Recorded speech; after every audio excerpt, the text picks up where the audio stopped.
ಸಿಂಧೂರ್ ಅಂತ ಏನು ಮಾಡಿದ್ದಾರೆ ಅದೇ ಯಶಸ್ವಿಯಾಗಲಿ ಅಂತ ನಾವೆಲ್ಲ ನಿನ್ನೆ ಪ್ರಾರ್ಥನೆ ಮಾಡಿದ್ದೀವಿ. ಅವ್ರು ಪಾಕಿಸ್ತಾನಲ್ಲಿ ಏನೇನು ಇಲ್ಲ, ಸುಮ್ಮನೆ ಅವರು ಏನೇನಿಲ್ಲ, ಅವ್ರ ಏನಿದೆ ಹೇಳಿ, ಏನೇನು ಇಲ್ಲ.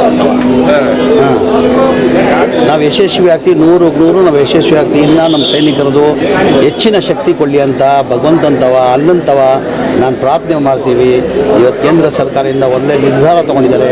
ಅವ್ರು ಪಾಠ ಕಲಿಸ್ಬೇಕಂತ ತೀರ್ಮಾನ ತೊಗೊಂಡು ಆಪರೇಷನ್ ಸಿಂಧೂರ್ ಅಂತ ಮಾಡಿದಾರಲ್ಲ, ಅದು ಯಶಸ್ವಿ ಆಗಲಿ ಅಂತ ಭಗವಂತನ ಪ್ರಾರ್ಥನೆ. ನೀವು ಇದ್ದಿರಿ, ಯಾವ ರೀತಿ ಅಟ್ಯಾಕ್ ಮಾಡ್ತಿದ್ರಿ ನೀವು ಇದ್ದಿದ್ರಿ ಅಂದರೆ ಪಾಕಿಸ್ತಾನ? ಇಲ್ಲ, ನಾನೇನು ಹೇಳ್ತೀನಂದರೆ, ನನ್ನ ಅಗತ್ಯ ಇದ್ದರೆ ಆ್ಯಸ್ ಎ ಮಂತ್ರಿಯಾಗಿ ನಾನು ಹೇಳ್ತಾ ಇದ್ದೀನಿ. ಈಗ ಪ್ರಧಾನಮಂತ್ರಿಗಳು ನನ್ನ ಪರ್ಮಿಷನ್ ಕೊಟ್ಟರೆ ಸುಸೈಡ್ ಬಾಂಬ್ ಹಾಕೊಂಡು ನಾನೇ ಪಾಕಿಸ್ತಾನ ಹೋಗ್ತಿರೋದಲ್ಲ. ಈಗ ಅದಕ್ಕೆ ನಾನು ಬದ್ಧ ಆಗಿದ್ದೀನಿ. ಏನಕ್ಕಂದರೆ ದೇಶ ಮೇಲೆ ಅಭಿಮಾನ, ಪ್ರೀತಿ. ದೇಶಕ್ಕಿಂತ ಹೆಚ್ಚೇನಿಲ್ಲ. ನನ್ನ ದೇಶಕ್ಕೋಸ್ಕರ ನಾವು ಏನು ಮಾಡಿದ್ರು ಕಡಿಮೆ, ದೇಶಕ್ಕೋಸ್ಕರ ನಾವು ಏನು ಮಾಡಿದ್ರು ಕಡಿಮೆ.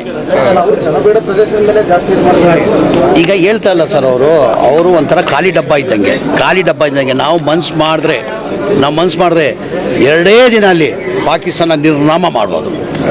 2 ದಿನ, ಜಾಸ್ತಿ ಹೊತ್ತು ಬೇಕಾಗಿಲ್ಲ.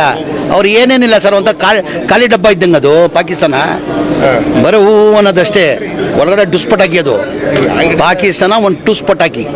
ನಾವು ಮನ್ಸು ಮಾಡಿದ್ರೆ 2 ದಿನಕ್ಕೆ ಪಾಕಿಸ್ತಾನವ್ರನ್ನ ನಿರ್ನಾಮ ಮಾಡ್ಬೋದು.